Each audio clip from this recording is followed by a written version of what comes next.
Okay, let's unpack this. We've got quite a stack of reports here, all from our World in Data, the Oxford Research Group tracking how the world changes through data.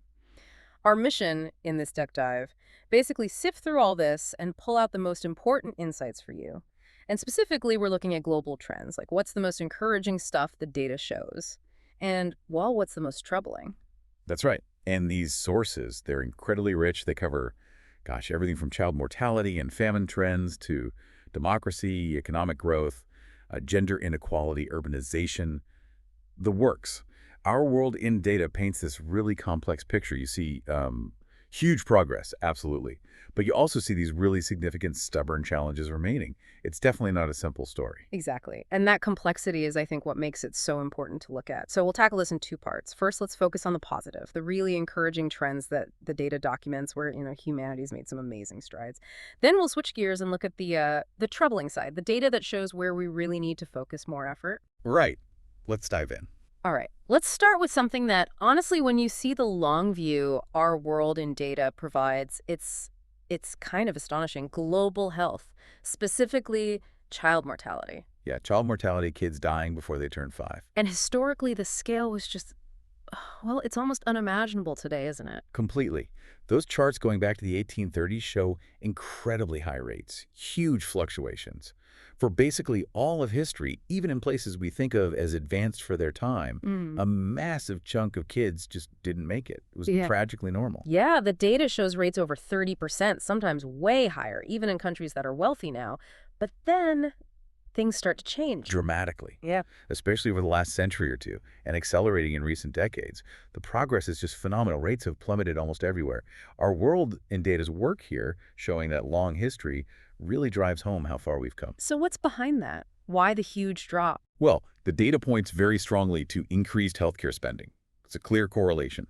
More spending on health, higher life expectancy, lower child mortality. And here's a really interesting finding from our world in data. The proportional impact seems similar everywhere. Like, an increase in health spending leads to a similar percentage drop in child mortality in richer and poorer countries. Really? So the return on investment is high, even if you're starting from a really low level of spending. Exactly. It suggests that putting resources into basic health yields huge returns in lives saved, pretty much across the board. That's actually really hopeful, like a clear path forward. It does feel that way. And speaking of preventing mass tragedies, let's shift to famines. Ah, famine, mass starvation. Yeah, a terrifying part of human history. Okay. And the core finding here from our world in data is incredibly positive. Major deadly famines. They've become much, much rarer in recent decades compared to, say, the first half of the 20th century or earlier. When they do happen now, they tend to be more localized and, thankfully, usually far less deadly than historical famines. It's a huge shift. Okay, so how did that happen? What drove that change according to the sources? It looks like a combination of factors, all documented in the data. First, increased food supply, basically, higher crop yields thanks to agricultural science. Then better healthcare and sanitation, which matter a lot during food crises. Increased trade helps smooth out local shortages. Food prices have generally come down relative to incomes. And crucially, the big drop in extreme poverty globally. You're just more resilient. Exactly. More resilient to shocks. So this kind of throws cold water on that old Malthusian idea, doesn't it? That population growth just inevitably leads to famine. It really does. Our world in data shows that even with massive population growth, famine deaths are way, way down. In fact, often the countries with the fastest population growth saw the biggest drops in hunger, because that growth often went hand in hand with economic development, better farming, better infrastructure. So yeah, famine hasn't been the main check on population growth. The real story is the demographic transition, falling death rates and falling birth rates. Right, driven by development, health, education, not catastrophe. Kinda. Okay, let's move from survival basics to political life, the spread of democratic rights. Yeah, and this is another one our world in data frames as, frankly, an astonishing achievement. And when you look at the timeline, you see why. Think about it. 200 years ago, almost nobody had democratic rights. The idea of regular people voting, having guaranteed freedoms, virtually non-existent for most humans. And today, what does the data show? Today, billions live in countries considered democracies. By the late 90s, it was around 3 billion in electoral or liberal democracies. By 2016, over 3.8 billion. The majority of countries are now democracies, at least by standard classifications. It's a huge expansion of political rights in a relatively short historical time frame. That scale is pretty incredible. It puts things in perspective. It does. And closely related to all this development is another big shift, the global decline in the fertility rate. Right, the number of children per woman. The data's pretty stark there, too. Oh, yeah. Our World in Data highlights this fact. The global total fertility rate has halved in just 60 years. Halved. Historically, women often had 5, 6, 7 kids or more. Now the global average is much lower, heading towards just over 2. Many countries are below replacement level already. And what's the main driver, according to the research? Again, it links back strongly to child mortality. As parents saw more of their kids actually surviving childhood, the sort of perceived need to have many children declined. Demographers talk about hoarding or replacement strategies. So fewer kids dying meant families chose to have fewer kids. Exactly. The data shows a strong link, often with a bit of a time lag as norms catch up. Makes sense. Are there other factors involved, too? Oh, definitely.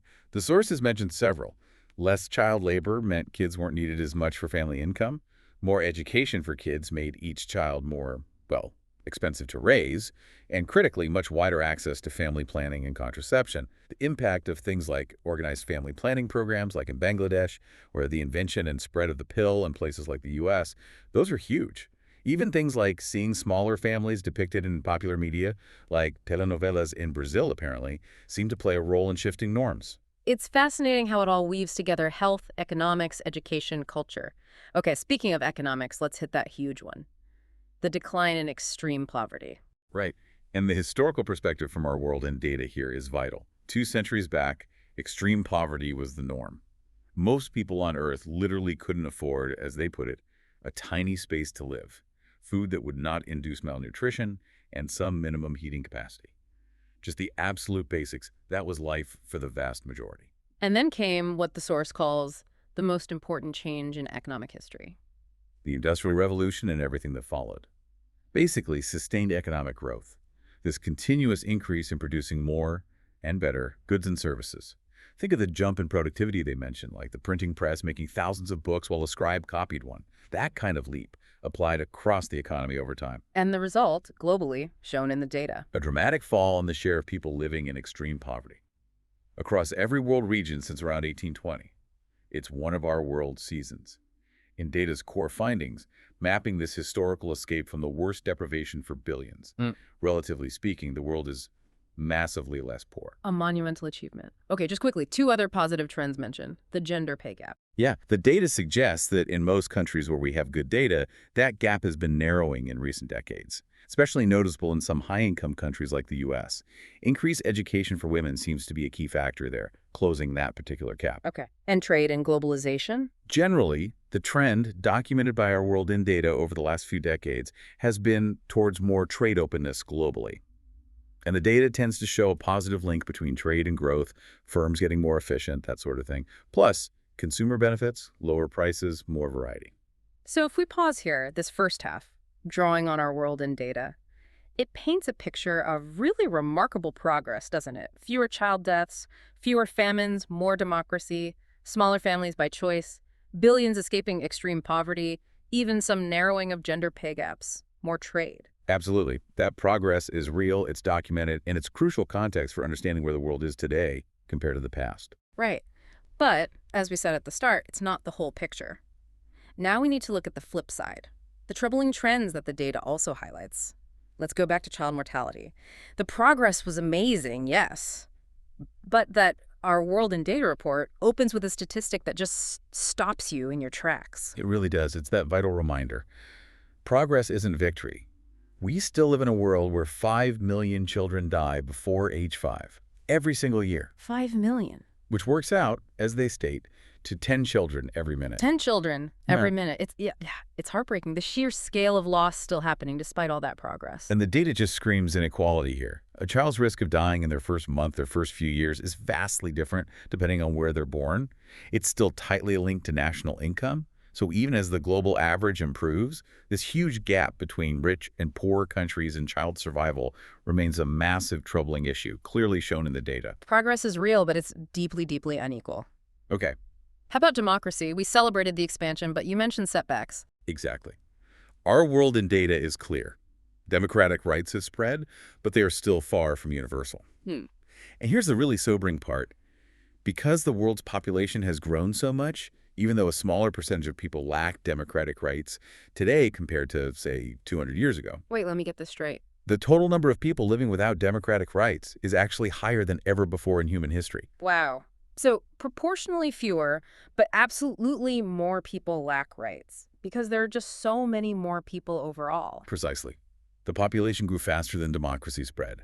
And the source gives that stark recent example, India, home to 1.4 billion people, Great. reclassified by some key metrics as an electoral autocracy in 2017.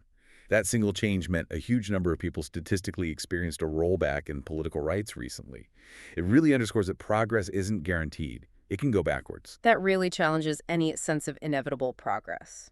Okay, let's dive deeper into gender inequality. We noted the pay gap narrowing, which is good, but the sources showed just how much inequality is left and how complicated it is.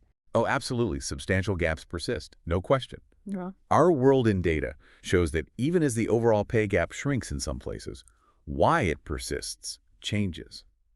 Factors like differences in the occupations and industries women and men work in have become more important in explaining the gap, say, in the U.S. recently. And while the unexplained bit that may be due to pure wage discrimination for the same job might be smaller, the source rightly warns that discrimination can be baked into getting the job in the first place. Right. So it's not just unequal pay for equal work, it's also unequal access to the higher paying work. Exactly. That's a key nuance the data helps reveal. And then there's the clear motherhood penalty. Women's earnings often take a hit after having kids, even in countries with good family leave. That points to something deeper, structural or cultural. Mm-hmm. And then there's the sheer volume of unpaid care work. Globally, women do vastly more of it. The India example is staggering. Women doing nearly 10 times the hours of unpaid care work compared to men. Yeah, childcare, elder care, cooking, cleaning, all that essential stuff that enables everything else, but it falls disproportionately on women, limiting their paid work time and options. Precisely. And it's not just norms. The data points to places where there are still explicit legal barriers. Our world in data shows countries where laws actually prevent women from doing the same jobs as men. Actual laws, in this day and age, that's hard to believe. It is, but the data shows it exists. And then look at leadership. Globally, only about 18% of firms have a woman as the top manager. Women are way underrepresented at the top of the income ladder, and that gap closes more slowly at the very, very top. While at the same time being overrepresented in lower paying jobs. Yes, the data shows that too. Examples from the U.S. highlight jobs like childcare, home health aides, housekeeping heavily dominated by women, and typically low paid. Less power at the top, concentrated at the bottom. And it goes beyond work and pay, doesn't it? Control over resources. Yes, this was a really troubling finding from our world in data. In many countries, especially low-income ones, a significant share of women aren't involved in decisions about how to spend the money they themselves earned, Wow, even their own earnings. especially in poorer households. It signals major power imbalances within the family. Plus, you see documented gender gaps in owning land or getting access to loans for starting a business. And underneath a lot of this, the sources suggest, are these stubborn social norms, like the idea that a man should earn more than his wife. Yes, those cultural beliefs, often reinforced through media or family expectations, are identified in the research as real barriers, working alongside the structural and legal issues. It's a really tangled web. Okay, let's quickly circle back to famines, globally rare now, but you said they still happen under specific circumstances. Right. The sources are clear. Today's major deadly famines are almost always linked to conflict. War wrecks food production, blocks trade routes, spreads disease, and critically prevents humanitarian aid getting through. Mm. So while the global resilience is higher, conflict remains the key trigger for that kind of catastrophe today. Got it. Healthcare again. We saw the positive spending link, but also issues with financing and access. Yeah, one issue highlighted, particularly using U.S. data from our world in data, is the inequality within the system. Spending is heavily concentrated. The top 1% of spenders account for over 20% of all healthcare costs. The report suggests this points to inequality beyond just differences in need, hinting at unequal access based on ability to pay or navigate the system. So issues of fairness in who gets what care. Exactly. And in many low-income countries, a huge barrier is just the sheer amount people have to pay out of pocket. Often over half of all health spending comes directly from individuals, not insurance or government. That's a massive hurdle for poor families. And then there's that odd trend. Donor funding for health often drops off sharply as countries get a bit richer. Even though, as we discussed, the data shows the biggest health gains per dollar often come at those lower levels of initial spending. Hmm. Yeah, that seems counterintuitive. Pulling back just when the investment seems most effective. It does seem like a potential missed opportunity, based on the evidence presented. Okay, nearly there. Urbanization. More people in cities, but are they living well? That's the challenge. Urbanization is happening fast, but our world in data highlights that globally, nearly 1 in 4 city dwellers still lives in what's defined as a slum household. That means lacking basics like decent water or sanitation, enough living space, durable housing, or secure tenure, knowing you won't just be evicted. That's worse in some regions than others. Much worse in some.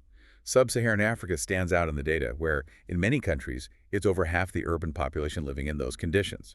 So, yes, cities are growing, but ensuring decent living standards for everyone in them is a huge ongoing challenge. And even just measuring this accurately is tricky, isn't it? Different countries defining urban or slum differently. Yes, that makes precise global counts hard, leading to conflicting estimates sometimes. But the scale of the problem within regions is still pretty clear from the data available. Okay, last point then, circling back to poverty and growth. We celebrated the fall in extreme poverty, but our world in data uses higher poverty lines too, which tell a more sobering story. They absolutely do. While that $2.15 a day extreme poverty line shows huge progress, if you lift the bar just a bit, the picture changes dramatically. Using a $6.85 a day line, our world in data statistics show 47% of the world, nearly half, still lives in poverty.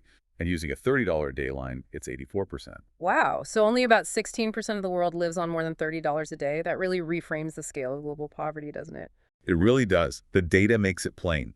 Global inequality is still very large. And the author ends that section with a quote that I think really sticks with you: balancing the progress and the task ahead. Even after 2 centuries of progress, we are still in the early stages. The history of global poverty reduction has only just begun. The history of global poverty reduction has only just begun. Yeah, that really captures the whole deep dive, doesn't it? This dual reality from our world in data sources. It does. It sums up that complex picture perfectly. The world is so much better in critical ways than it used to be. And at the same time, it's still deeply unfair, faces huge challenges, but also holds the potential to be much, much better still. So pulling it all together from these Our World in Data reports, we saw incredible encouraging trends: child mortality, famines plummeting, democracy spreading to billions, families choosing fewer children, billions escaping the worst poverty, some progress on gender pay gaps, benefits from trade. Really huge achievements. Absolutely massive gains documented clearly in the data. But then the troubling side. 5 million kids still dying each year, with huge inequalities, more people than ever in absolute numbers lacking democratic rights. Gender inequality, still deeply entrenched in pay, work, power, and norms. Famine still possible due to conflict. Healthcare access still deeply unequal. Hundreds of millions in urban slums. And the majority of the world still living in poverty by modest standards. Understanding both sides of that coin, the amazing progress and the huge remaining challenges, feels so crucial for just, having an informed view of the world and thinking about where we go from here. The sources make it clear that so much of the progress came from human choices, right? Innovations, policies, public health efforts, changing norms. And the problems that remain are also often linked to human systems conflict, discrimination, market failures, resistant social norms. That link is undeniable. So it makes you think, doesn't it? Given how much human choices have shaped both the good and the bad trends shown in this data, what really stands out to you, our listener, as the most surprising thing from this deep dive? And maybe more importantly, how much more progress is possible if we really focus our collective intelligence and effort, informed by this kind of data, on tackling those persistent, troubling trends?